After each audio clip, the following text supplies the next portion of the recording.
नमस्कार दादा, मी माझ्या आयन बासाठी 2 ओळी लिहिल्यात की भरतीच्या नादात मी माझी अख्खी जवानी फुकली, माझी वाट बघायच्या नादात ती दुकानातली मिठाई सुकली आणि एका बेरोजगाराच्यावर कोण प्रेम करणार म्हणून माझी प्रियसी माझ्या तोंडावर चुकली आणि शेवटी तो बा म्हणाला की बहुतेक तुला जन्म देऊन तुझी आई चुकली.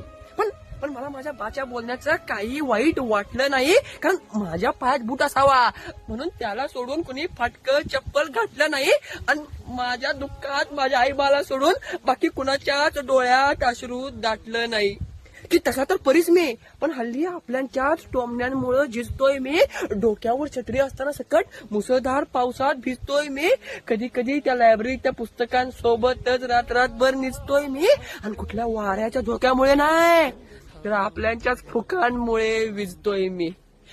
पण आहे तू अजिबात काळजी करू नकोस, कोणाच्याच वावरात 100 रुपयासाठी दिसभर उन्हात मरू नकोस. आणि आहे तुझा यो पोरगा अजून हरला नाही तर तू सुद्धा अजिबात हरू नकोस, कारण पुढच्या वर्षी तुझा यो पोरगा तुझ्या समोर वर्दी घालून येणार गा, बाला चप्पल आणि तुला नऊवारी साडी घेणार गा. आणि काल गल्लीतल्या ज्या बायकांनी तुझ्या या नालायक पोरामुळे तुला नावं ठेवली का नाही, उद्या याच नालायकामुळे त्या बायका तुला मान देणार ग.